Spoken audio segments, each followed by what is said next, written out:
নমস্কাৰ ছাত্ৰ ছাত্ৰীসকল। আজি আমি এই ভিডিঅ'টিত অষ্টম শ্ৰেণীৰ সমাজ বিজ্ঞানৰ পাঠ নম্বৰ 21 সংবিধান আৰু ইয়াৰ প্ৰয়োজনীয়তা এই পাঠটিৰ অনুশীলনীৰ প্ৰশ্নোত্তৰসমূহ আলোচনা কৰিছোঁ। 1 নম্বৰ আছে চমু উত্তৰ লিখা। ক সংবিধান বুলিলে কি বুজা? উত্তৰ সংবিধান হ'ল কিছুমান নীতি নিয়ম বা আইন কানুনৰ সমষ্টি। কি নীতি নিয়ম আৰু আইনৰ আধাৰত দেশ এখন পৰিচালিত হ'ব সেই কথাসমূহ সংবিধানত উল্লেখ থাকে।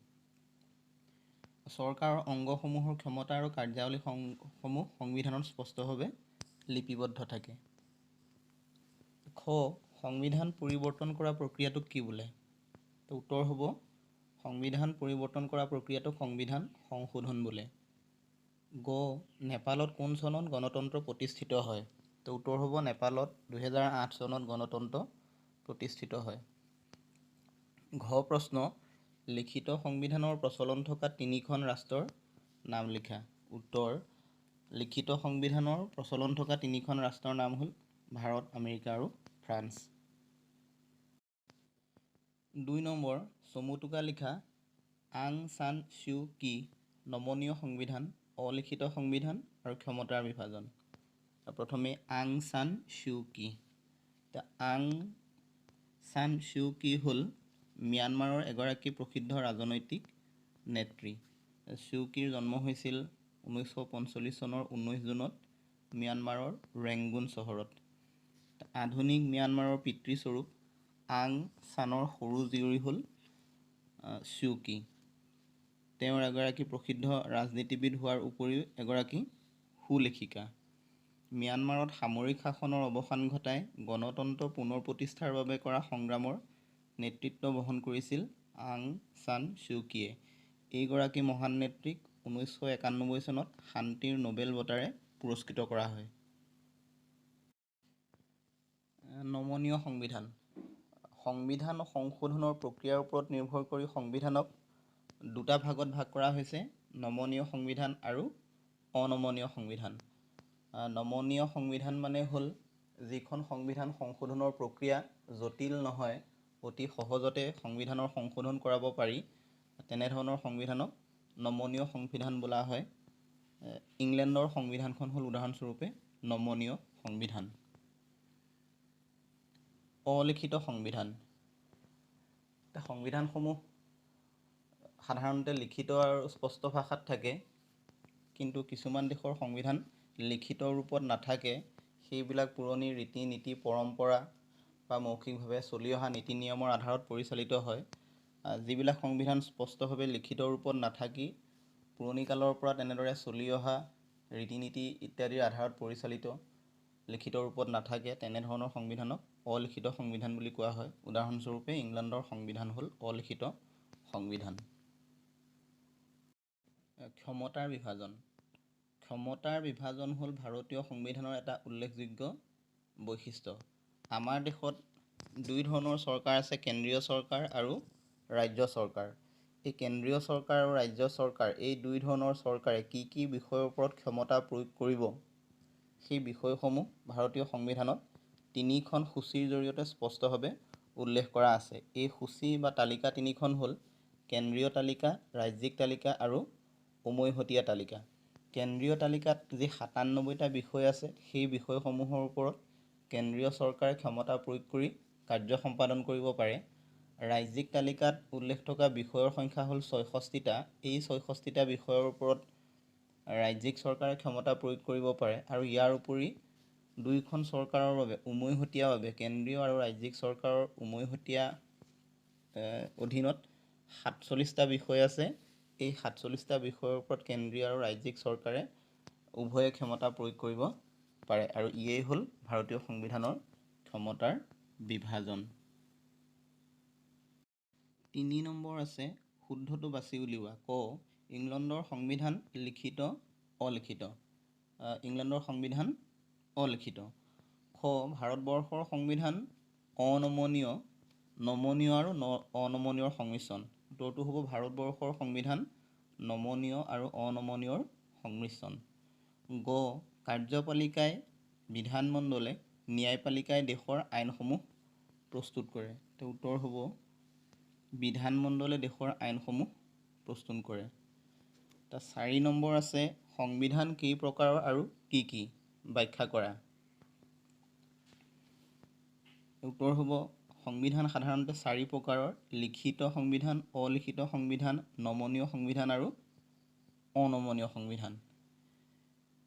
যি সংবিধান স্পষ্টভাৱে লিখিত ৰূপত থাকে সেই সংবিধানক লিখিত সংবিধান বুলি কোৱা হয়। স্পষ্টভাৱে লিখা থকাৰ পৰিৱৰ্তে পুৰণি ৰীতি নীতিৰ আধাৰত পৰিচালিত সংবিধান হ'ল অলিখিত সংবিধান। নমনীয় সংবিধান হ'ল যি সংবিধান সংশোধনৰ প্ৰক্ৰিয়া জটিল নহয়, অতি সহজতে সংশোধন কৰিব পাৰি, তেনে সংবিধান হ'ল নমনীয় সংবিধান। আৰু অনমনীয় সংবিধান হ'ল যি সংবিধানৰ সংশোধনী প্ৰক্ৰিয়া জটিল, সহজে সংশোধন কৰিব নোৱাৰি, তেনেধৰণৰ সংবিধান হ'ল অনমনীয় সংবিধান। 5 নম্বৰ প্ৰশ্ন উত্তৰ লিখা। লিখিত আৰু অলিখিত সংবিধানৰ দুটা পাৰ্থক্য। লিখিত আৰু অলিখিত সংবিধানৰ দুটা পাৰ্থক্য হ'ল লিখিত সংবিধান স্পষ্ট আৰু নিৰ্দিষ্ট, কিন্তু অলিখিত সংবিধান বহু ক্ষেত্ৰত স্পষ্ট আৰু নিৰ্দিষ্ট নহয়। দ্বিতীয় পাৰ্থক্যটো হ'ল লিখিত সংবিধানৰ ৰচনাকাল আৰু ৰচনাকাৰী সম্বন্ধে অৱগত হ'ব পাৰি, কিন্তু অলিখিত সংবিধানৰ ৰচনাকাল আৰু ৰচনাকাৰী সম্বন্ধে অৱগত নহ'বও পাৰে। খ আছে অনমনীয় সংবিধানৰ দুটা বৈশিষ্ট্য।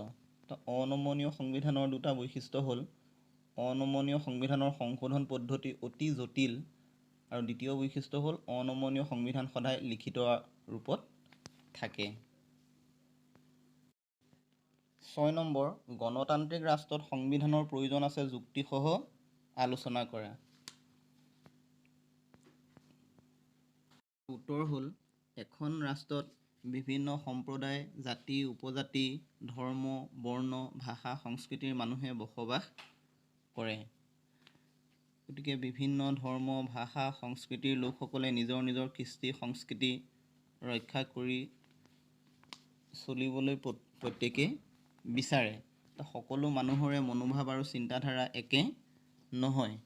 যদিহে এই কথাসমূহ স্পষ্টভাৱে সংবিধানত উল্লেখ নাথাকে, তেনেহ'লে এখন বিশাল দেশত বিভিন্ন ভাষা, ধৰ্ম, বৰ্ণৰ লোকসকলে নিজা নিজা কৃষ্টি সংস্কৃতি বজাই ৰখাত কিছু অসুবিধাৰ সৃষ্টি হয়। নিজৰ নিজৰ ভাষা, কৃষ্টি সংস্কৃতি ৰক্ষা কৰাৰ লগতে ব্যক্তিগতভাৱে উন্নতি হ'বৰ বাবে কিছু ব্যক্তিগত স্বাধীনতা আৰু অধিকাৰৰ প্ৰয়োজন। যদিহে এই বিষয়সমূহ সংবিধানত স্পষ্টভাৱে উল্লেখ নাথাকে, তেনেহ'লে এখন দেশত বাস কৰা লোকসকলে প্ৰকৃততে ব্যক্তি স্বাধীনতা আৰু অধিকাৰ ভোগ কৰিব নোৱাৰে। গতিকে নাগৰিকসকলৰ ব্যক্তিত্ব বিকাশ আৰু স্বাধীনতা আৰু অধিকাৰ ভোগ কৰিবৰ বাবে এই বিষয়সমূহ সংবিধানে স্পষ্টভাৱে উল্লেখ কৰি ইয়াত গুৰুত্বপূৰ্ণ ভূমিকা পালন কৰে। এখন গণতান্ত্ৰিক দেশৰ শাসন ব্যৱস্থাত নাগৰিকে প্ৰত্যক্ষ বা পৰোক্ষভাৱে তেওঁলোকৰ পচন্দৰ নেতাক নিৰ্বাচন কৰি চৰকাৰ পৰিচালনা কৰাৰ দায়িত্বও সংবিধানে প্ৰদান কৰিছে। আৰু এই নিৰ্বাচন প্ৰক্ৰিয়া কেনে হ'ব, কোনে নিৰ্বাচন পৰিচালনা কৰিব, সেই সম্পৰ্কেও সংবিধানত উল্লেখ থাকে। আনহাতে এখন গণতান্ত্ৰিক চৰকাৰে কি কি কাৰ্য সম্পাদন কৰিব, ক্ষমতা কেনেধৰণৰ হ'ব, সেই কথাসমূহ সংবিধানতেই স্পষ্টভাৱে উল্লেখ থাকে। আৰু যদিহে সংবিধান উলংঘা কৰি সৰ্বসাধাৰণৰ অধিকাৰ খৰ্ব হোৱা কাম যিকোনো চৰকাৰে কৰে, তেনেহ'লে জনসাধাৰণে উপযুক্তভাৱে তাৰ প্ৰতিবাদ কৰি সেই পদ্ধতিসমূহ নিয়ন্ত্ৰণ কৰিব পাৰে। আৰু এই বিষয়সমূহ সংবিধানত স্পষ্টভাৱে লিখা আছে, আৰু এই ক্ষেত্ৰত গণতান্ত্ৰিক দেশ এখনত সংবিধানৰ যথেষ্ট গুৰুত্ব আৰু প্ৰয়োজনীয়তা আছে। 7 নম্বৰ প্ৰশ্ন তলত উল্লেখ কৰা ৰাষ্ট্ৰসমূহ উপযুক্ত স্থানত বহুওৱা। ভাৰতবৰ্ষ, আমেৰিকা যুক্তৰাষ্ট্ৰ আৰু ইংলেণ্ড। দিয়া আছে নমনীয়, অনমনীয়, নমনীয় আৰু অনমনীয়ৰ সংমিশ্ৰণ। ইয়াত নমনীয়ত হ'ব ইংলেণ্ড, অনমনীয়ত হ'ব আমেৰিকা যুক্তৰাষ্ট্ৰ, আৰু নমনীয় আৰু অনমনীয়ৰ সংমিশ্ৰণত হ'ব ভাৰতবৰ্ষ। অৰ্থাৎ ইংলেণ্ডৰ সংবিধানখন হ'ল নমনীয়, আমেৰিকা যুক্তৰাষ্ট্ৰৰ সংবিধান হ'ল অনমনীয়, আৰু ভাৰতবৰ্ষৰ সংবিধান হ'ল নমনীয় আৰু অনমনীয়ৰ সংমিশ্ৰণ। মৰমৰ ছাত্ৰ ছাত্ৰীসকল, আশা কৰোঁ এই ভিডিঅ'টি চাই তোমালোক উপকৃত নিশ্চিতভাৱে হ'বা। আৰু যদিহে উপকৃত হোৱা বুলি ভাবা, তেনেহ'লে অনুগ্ৰহ কৰি ভৱিষ্যতেও এনেধৰণৰ পাঠভিত্তিক ভিডিঅ'সমূহ পাই থাকিবৰ বাবে অনুগ্ৰহ কৰি মোৰ চেনেলটো ছাবস্ক্ৰাইব কৰিবা। ধন্যবাদ।